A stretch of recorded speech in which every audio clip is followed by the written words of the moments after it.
मदरसा से बिहार के हर तरह से मदरसा के शिक्षक आए हुए पूरे बिहार के जन समाज जिस तरह से हमारे नेता का स्वागत किया अभिनंदन किया है, मैं अपने नेता को धन्यवाद देना चाहता हूँ।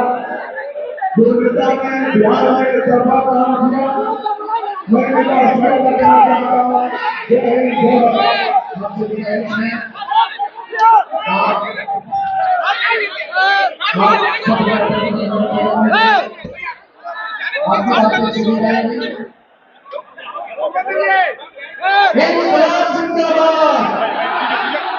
नीतीश कुमार जिंदाबाद, नीतीश कुमार जिंदाबाद।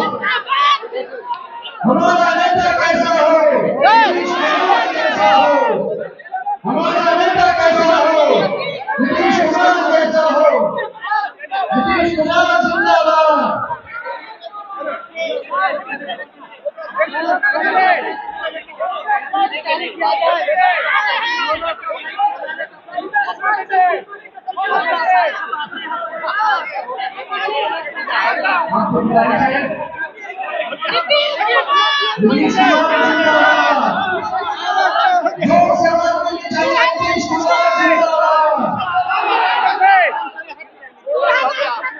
नीतीश कुमार जिंदाबाद। आपका नेता कैसा हो, नीतीश कुमार कैसा हो, आपका नेता कैसा हो, नीतीश कुमार कैसा हो, नीतीश कुमार जिंदाबाद, नीतीश कुमार जिंदाबाद, नीतीश कुमार जिंदाबाद। आपने अपना कीमती वक्त दिया, आप सभी ने बड़े सफर के साथ समाज के लोगों से संवाद किया, उनकी समस्याओं को सुना। ये अच्छी बात है ना कि एक बड़ी आबादी हमारे यहाँ अल्पसंख्यक समाज की है, और अगर मुख्यमंत्री जी ने 7,000 प्रति व्यक्ति आय से इसको 66,000 प्रति व्यक्ति आय किए हैं और इसको 1 लाख प्रति व्यक्ति आय करने का मनसा रखते हैं 5 साल के लिए, तो जो बड़ी आबादी अल्पसंख्यकों की है उनके भी राजनीतिक, सामाजिक और आर्थिक विकास की ज़रूरत है। और आज मदरसा का 100 साल हुआ है। जो मदरसा अल्पसंख्यक समाज में शिक्षा की रोशनी जगाता है, तो निश्चित रूप से उनके माध्यम से जो लोग लंबे समय तक हाशिए पर हैं, मुख्य धारा से नहीं जुड़ पाए हैं, उनको मुख्य धारा में जोड़ना, उनके लिए भविष्य का निर्माण करना। ये बिहार 3.5 करोड़ के बजट का बिहार था जब माननीय नेता आए थे। अल्पसंख्यक कल्याण विभाग का बजट मात्र 3.5 करोड़ था और आज नेता ने इसको 1,000 करोड़ का बनाया है। आप इसी से पता कर लीजिए कि कितना गुना बजट का बढ़ोतरी हुआ है।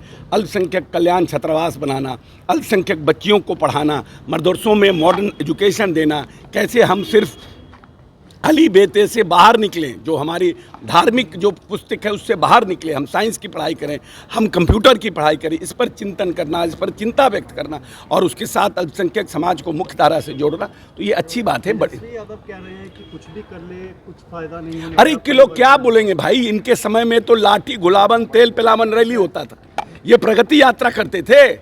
ये लोग तो किस तरह की रैली करते थे पटना में, किसको नहीं मालूम है। मुख्यमंत्री आवास में लोंडा नाच होता था, किसको नहीं मालूम है। अपराधी को क्या स्थिति था, वो क्या बोलेंगे अल्पसंख्यक के लिए। सिर्फ अडवाणी के रथ रोक करके क्या इस मुसलमान के, बिहार के मुसलमानों का दाल भात चल सकता है? उनके बच्चों की पढ़ाई हो सकती है? उनके बच्चे आगे बढ़ सकते हैं? क्या IAS IPS बन सकते हैं?